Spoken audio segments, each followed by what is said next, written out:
Yan, so good day po sa lahat ng distributors ng Lavarian Company. So congratulations dahil isa ka sa mga distributor ng ang tawag dito magnenegosyo na ng ganitong klaseng business na napakalaking business ano.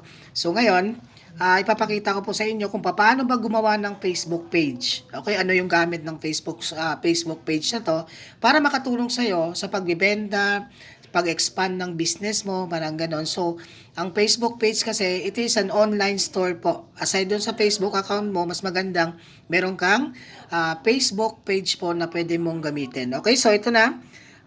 Ituturo ko na sa inyo kung paano yung paggawa ng page. So, ngayon, ayan. So, click mo lang yung Facebook. Kung nakikita mo, meron pong Facebook dyan. I-click nyo lang po yung Facebook, and then meron kang makikita, yan, exit ko lang. Pagka-click mo ng Facebook, meron kang makitang tatlong guhit po sa taas. Okay, dito sa may right side, may tatlong guhit dyan. I-click mo lang po yan. Ayan. Okay, pagka-click mo, marami kang makikita na ganito. So, hanapin mo lang po yung page. Okay, may makikita ka, may plug po siya, orange yung kulay. Click mo yung page na yan. Okay, so may makikita ka ngayon sa kaliwa, yung nakalagay create. So, click mo lang po yung create po. Ayan, ganun lang siya kasimple. And then, pagkatapos mo maklik yung create, i-click mo naman ngayon yung get started po. Ayan. So, pagka-click mo ng get started, ito po yung lalabas ngayon dun sa screen mo. So, ibig sabihin nito, maglalagay ka ngayon kung ano yung gusto mong pangalan ng page mo. Example na lang natin ang gusto mong pangalan. Negosyong, example na natin to Ginintuan, parang ganon. Ginintuan. Ayan, example lang natin yan. Pwede kang gumawa ng klase-klaseng pangalan ng page mo. Okay, pwede kang gumawa ng 10 page, 5 page. Example, nakagawa ka na, nakalagay dyan, negosyong ginintuan. So, next lang tayo pagkatapos mong ilagay yan. Ayan, so, i-click mo yung, may nakikita ka, I want to use this page to sell products or provide services. So, i-on mo lang po siya. Ayan. Pag na-on na, i-click nyo lang po yung next. Ayan. So, pagka-click mo ng next, ito naman yung lalabas ngayon sa screen mo. Kapansin mo, mayroon po nakalagay dyan, select category. So, ibig sabihin, pwede mong piliin personal blog, product or services, shopping and retail, health and beauty. So, depende sa'yo kung ano yung gusto mong ilagay. Pero para sa akin, magandang ilagay yung shopping and retail. Yan, pangalo. Pag natapos mo nang pinutin yung shopping and retail na gusto mo, click mo lang yung next. Okay? Pagka-click mo ng next, yan. So, titingnan naman natin kung ano yung lalabas na pangalawa. So, pwedeng website yun. Ayan. So, pwede siyang humingi ng website na link. So, kung wala ka pang website, kung ayaw mong ilagay dito yung address, yung phone number mo, i-click mo lang yung skip sa taas. So, may nakalagay po na skip sa taas, i-click mo lang yan. Ito yung skip. Ayan. Okay. So, kung ayaw mo pang, tawag nito, lagyan kung wala ka pang website, wala ka pang, tawag nito, wala ka pang, kung ayaw mong lagyan ng address po. So, ngayon, ito na yung lalabas ngayon. Pwede ka mag-add ng profile picture. Ayan. So, kung ayaw mo naman, skip lang po sa taas. Ayan, tingnan natin, no? So, i-click mo yung add a profile picture. Kung ayaw mo naman muna, later na lang, pwede mo i-click yung sa taas. Sa right side, may nakalagay po skip. Pero kung lalagyan mo siya, click lang yung add profile picture. Example lang natin, nalagay natin to. Yan. So, ano mo lang, naka-crop kasi siya, isi-save mo lang yan. Okay? Then, maglo-loading po siya para sa ganon, may lagay na yung picture na pang-profile mo. So, pagkatapos nun, next lang tayo. Ang kasunod naman yan, meron ka ng profile pic.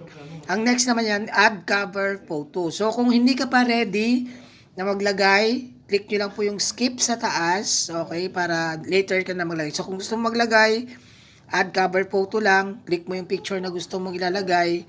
Ayan po. And then, click save lang po. Okay? Ganun na siya kasimple. So, ganun lang po kadali paggawa ng page po. So, kaya pag natapos yan, click nyo lang po yung visit page po. Kung napapansin mo dyan sa baba, pagka-click mo ng visit page, dyan. So, dyan ka na, napunta ka na dun sa page mo, pero may lumalabas na ganito, i-click nyo po yung next. Okay? Pag-click mo ng next, may nakalagay po, invite friends. So, click mo lang yung invite friends. Itong invite friends na to, gusto ko lang maintindihan mo na, itong mga friends na to, ito yung mga friend mo sa personal account mo, FB account mo. So, ibig sabihin, kung meron kang friend na 500, 300, 1,000, 5,000 friends. So, pwede mo silang i-invite dito sa page mo. So, ibig sabihin, mafa-follow nila yung page mo na ngayon o online store po. So, click natin yung invite friends. Ayan. So, pwede mong i-invite lahat ng friends mo sa personal account mo. Pwede mong i-click yung select all. Ayan, select all. So, pwede naman, kung ayaw mo, i-click mo lang ulit yon.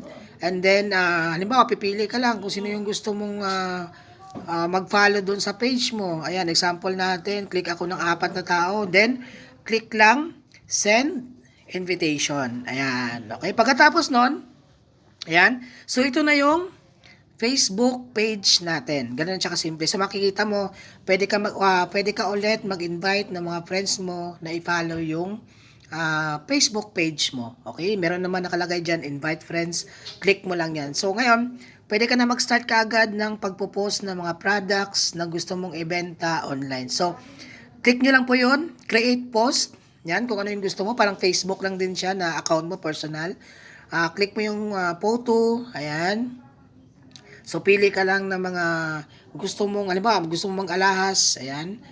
So, ngayon, next. So, ganun lang siya kasimple. Ano? And then, lagay ka lang po ng caption. Example po dyan. Congratulations. Example lang po yan. Okay? And then, pagkalagay mo ng content sa taas, then, click mo yung share na nasa kanan mo, nasa taas po yan. Ayan. Pagka-click mo ng share, ito yung lalabas. Ngayon, i-click mo lang po yung publish po. Ayan. Okay, pagka-click mo ng publish, mapupost na kaagad yung picture, yung content na nilagay mo kanina po. Ganun lang siya kasimple. Okay? So, mayroon ka na ngayong Facebook page po. So, ganun lang po kasimple yung page na. So, ayan. So, ito na yung pinost natin na sample. Ito na yung page mo, and then ito na yung pinost mo kanina. So, pwede ka mag-post ulit. May nakalagay dyan, write something, post ka ulit. Ganun lang po siya kasimple. So, ngayon, balik tayo doon. Halimbawa, na-exit ko na yan. Na-exit ko na yan, sir. Paano ko ngayon makikita yung page ko ulit? So, click mo lang ulit yung Facebook. Ayan. Click natin yung Facebook, ano? I-click mo ulit kung ano yung clinic mo sa una, may 3 guhit sa kanan. Pag-click mo ng ganon, hahanapin mo lang po yung page. Okay, hahanapin nyo lang po yung page. I-click mo lang yon, and then hahanapin mo yung page na ginawa mo. Halimbawa yan, negosyong, okay, ginintuan. So, i-click mo yung page sa taas, may nakalagay na page, ayan, para mapunta ka doon sa pinaka page mismo. Okay? So, ito na yung page natin, napakasimple lang. Okay? I hope na na-follow mo siya, ulit-ulitin mo na lang nang sa ganon, mas marami ka pang ma-discover, or at least baka nakalimutan ko paano yung proseso, napakadali lang naman siya. Okay? So, thank you sa tawag nito sa panonood mo. I hope na makatulong sa ito kasi hangad ng Lavarian Company ay matulungan ang lahat ng distributor.